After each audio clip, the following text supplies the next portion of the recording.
What's up, everybody? Peter Exodus O'Coffer here, and welcome to another episode of Classic Songs. And today, I really haven't done ballads, but we're jumping in, and I'm jumping in with one of the R&B classics, "The Secret Garden" by Quincy Jones. And he brought in four legendary singers to do this song, and it's sort of a precursor to the hip hop collab thing. We have songs now, hip hop songs with three or four different hip hop artists. So uh, you know, in another episode, I'm gonna have to do oh man, here I am riffing again and can't remember the title. Hold on. Yep, that's what happens when I go off script, and I do this a lot. That's the Gemini kicking in. Flavor in Your Ear by Craig Mack, the remix, not the original one, the remix. Boy, oh boy, it's still, when it comes to, throwing a bunch of, great hip hop artists, it's, hey, what you have on it? You had, you had, Biggie, you had, but they all had, brought some of the best flow and rhymes of their careers for that. So yeah, that's coming up. I'm doing that song. Gotta do that song because there's a back then, there was an art to putting all that together. It's difficult doing that with hip hop, but it's so common now that I don't think. Sometimes folks are going through the motions, and I can tell you, you go back and you listen to Flavor in Your Ear, folks weren't going through the motions on that one. I mean, everybody wanted to put their best foot forward and make their best effort because, I mean, you had legends on that record. But yeah, and of course, this comes out of the doo-wop and, a lot of the philosophies of doo-wop. I'm working on that, and, we'll do the history of doo-wop and how doo-wop heavily influenced pop music. So that's coming. But yeah, so The Secret Garden. Now, let me give you the whole version because we had the parentheses. The Secret Garden, the Sweet Seduction Suite. So SWEET, Seduction Suite, SUITE. And man, this was a classic. Dropped in 1990, clocked in at 6 minutes and 37 seconds. I was in college, undergrad, Purdue at the time, and hey, the black fraternity sorority parties, when it came time to slow it down, the DJ dropped this one and the dance floor filled up real quickly. So yeah, this was that joint. This was a good one. Um, there's not a whole lot of ballads anymore making the charts, and there's a reason why that is. Because let's go back 6 minutes and 37 seconds. Go and look at, the Billboard chart for every week. You rarely get songs over 3 minutes, and a lot of them are clocking in on, 2.5 minutes and under, and you can't build up. It's very, very difficult to find really good slow jams and ballads. You probably have to honestly go back to the doo-wop era, which the doo-wop folks created the ballad, but it's very, very hard, and so that's kind of why most artists aren't even bothering because how the goals, if you're with a record label, and how you construct an album. um you know you can't build up that, the tension and the excitement, that payoff that a great ballad does in 2 minutes and 30 seconds. Now that I said that about, it's hard to do a great ballad in a short amount of time, there are some exceptions. The two When we think of ballads, doo-wop, and we think mostly of R&B and soul, but there's some good rock ballads out there, and I'm gonna do, the 10 best classic rock ballads. And I'm not talking ballads slash anthems, say like "Sweet Child of Mine." That's a classic rock, their own version of a ballad. I'm talking about, you know, old school ballads, and both of these will be about to mention will be in that. But first is "Something" by the Beatles, 3 minutes 2 seconds. Again, still had to push over to 3 minutes. George Harrison's masterpiece. So that's one, and then somehow or another, "You Are So Beautiful" by Joe Cocker, 2 minutes and 39 seconds. So those were two back in the day that got in there. You really have to be on the ball and just have to have everything to go right to really do a quick ballad like that. Present day, I'll wait for you. That's Drake and the Future. 3 minutes 9 seconds, so still over 3 minutes. But that's a short ballad, and I mean, "Love You Better," 2 minutes and 9 seconds by the Future.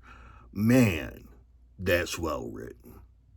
That's the shortest ballad I've ever come across, and man, it packs a punch. I mean, he was in his zone when he made that. You know, kudos, tip the hat to the Future, but do it again. Uh, Good song, but yeah. So the song starts out with Barry White doing what Barry White does, the rap, and just talking, and that deep bass of his, and women love that bass. Isaac Hayes was started that off back in the early '70s, and then Barry came along and did it, and um, to some extent more so live. Teddy Pendergrass, the Teddy Bear, would do it too. But so that's where we start off, you know. Barry White, and then Albie Shore comes in, a baritone, but he sings a little higher on this,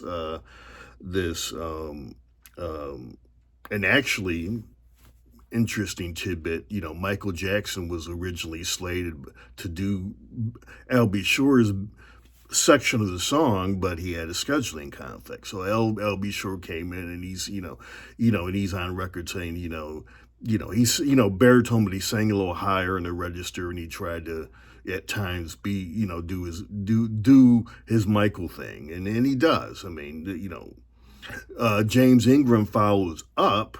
Again, he's a baritone, but he sings a little lower. I don't know what keys they were singing in, but they were, you know, you know, Quincy Jones is the producer, and one of the arrangers of this. Wisely, he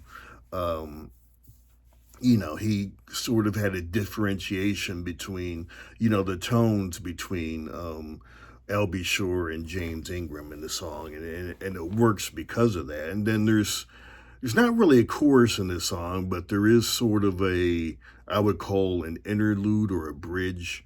And then we come to the second part of this song, and that's El DeBarge, being El DeBarge. I mean, he's right there with Mike in that high register, and Philip Bailey of Earth, Wind and Fire. And so he does that, and then Barry comes in and sings. And then we have another interlude, and then we kind of have, the payoff at the end, the build up. And so we have El DeBarge singing and going, kind of passing the baton. They're kind of going back and forth there, Barry White and El DeBarge. Man, so you have this contrast of that, that really high, Justin Bieber be the equivalent today, of Michael Jackson and El DeBarge. So you have that playing off each other, and then you have, I don't even know what to call this. It's not really, but there's a repetitive rhythm that they sing, that Al DeBarge and LB Shores sing, with backup singers. And so you have multiple people. I mean, you have one person singing, throughout the song, and then you get to the build up, and you have four or five voices, and that intensifies the song and intensifies the feeling. And then as for this build up, and as we're going to the end of the song for the vamp out, then you have James Ingram, and you have DeBarge particularly, and the Lil LB Sure just kind of riffing and uh um ad-libbing, vocally, and that really, really adds, fire to to this seductive masterpiece.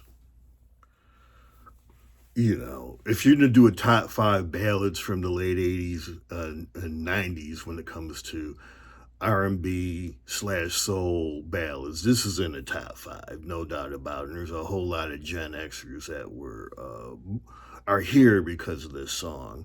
What the song does, and my ballads, I find I used the same. I sort of stumbled on this concept, but it uses background vocals to really throw gasoline into the fire and to really make this thing hot and spicy and get everybody in the mood. As we do more ballads, I'm definitely gonna jump in, and do more ballads. We'll see how that formula plays out, as we jump in. But certainly in my work, I found out that and here I am studying doo-wop, and it goes back, to doo-wop roots, where I mean it's the instrumentation really takes a secondary in this song um, aspect to the vocals, and that's not always the case. I'm thinking of Shh by Prince, SHHH.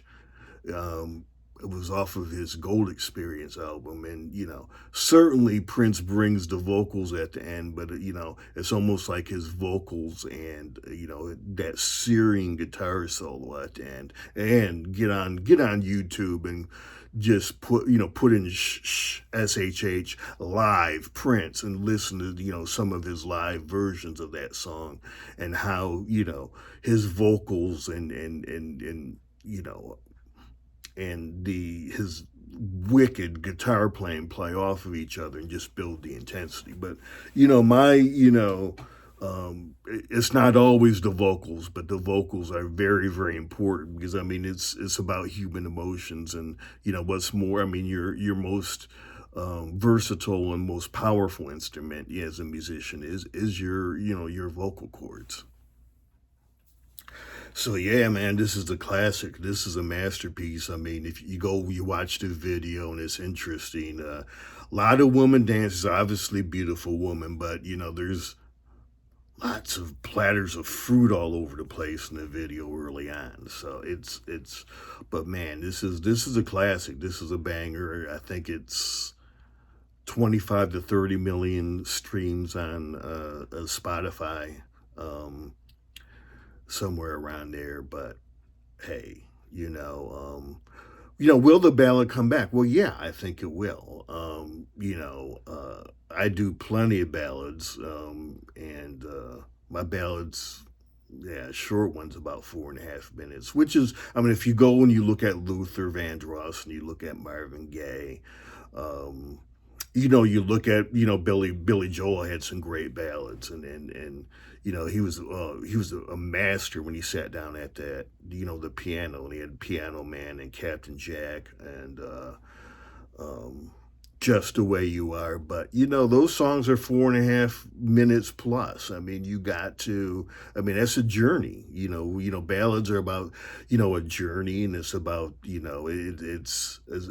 you take you take the listener on the journey, and you don't rush it. And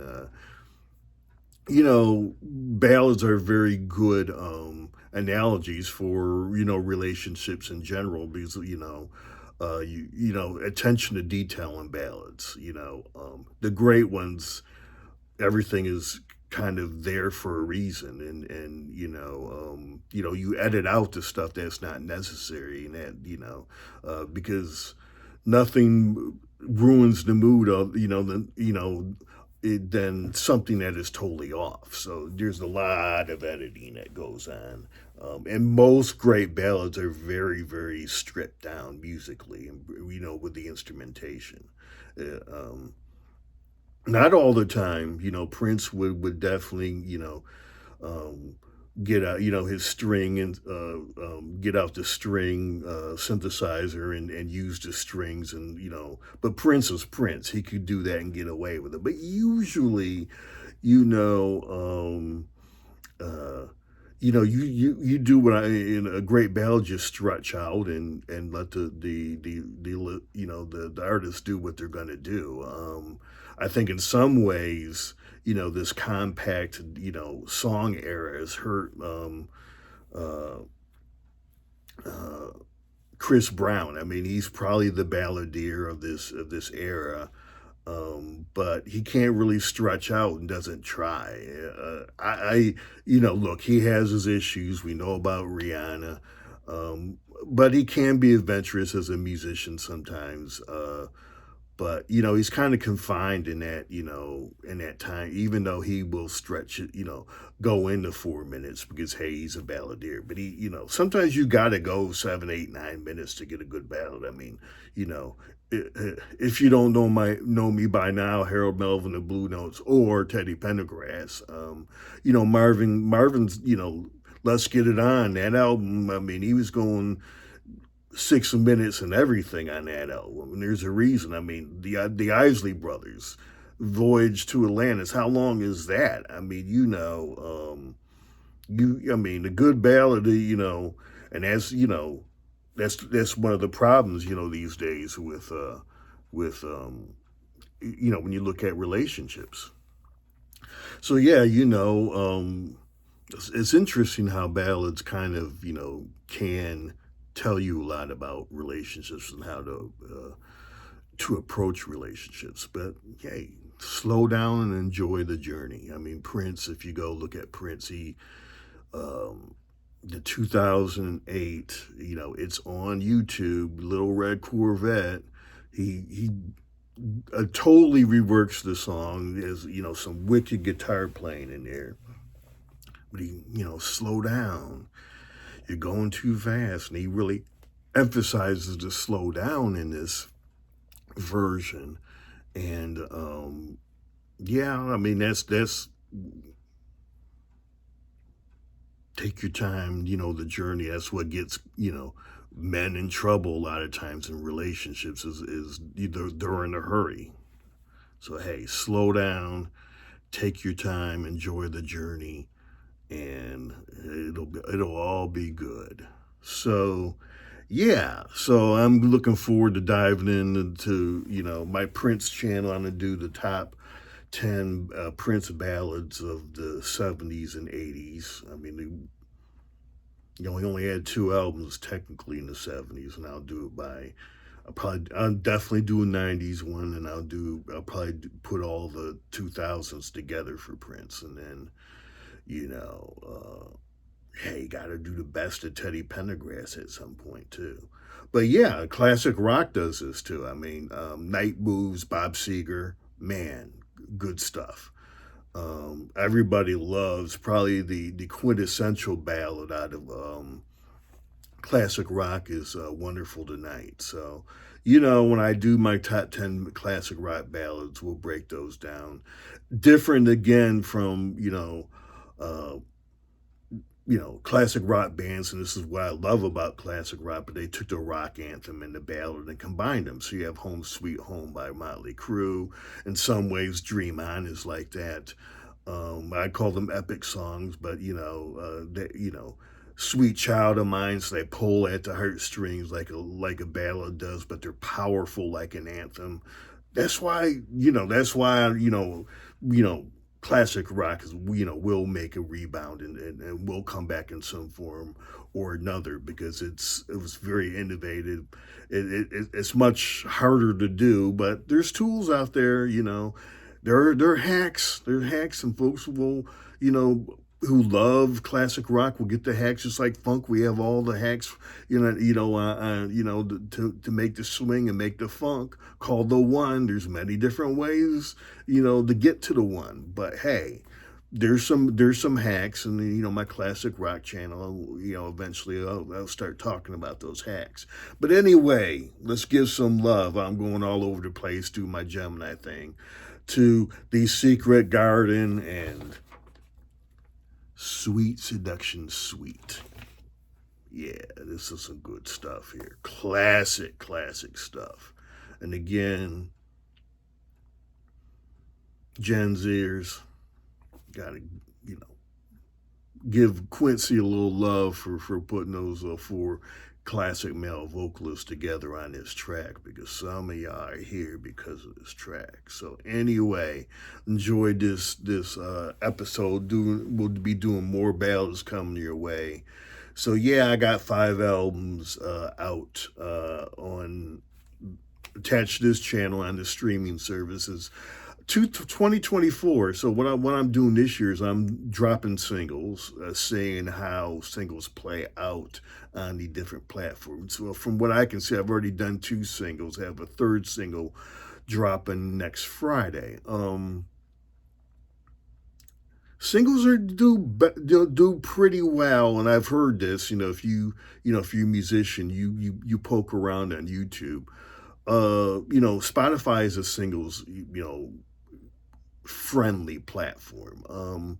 From what I'm seeing, YouTube is not, which is fine, because what I'm going to do at the end of the year is do 2024 the singles, and I'm going to put them on the album. So I'm going to do both. So I'm doing all these singles. The other thing I'm doing too, because I have that, my other side, my visual art side that I love, doing, creating in these digital arts apps and stuff. And so I'm really stretching out and having fun with these covers.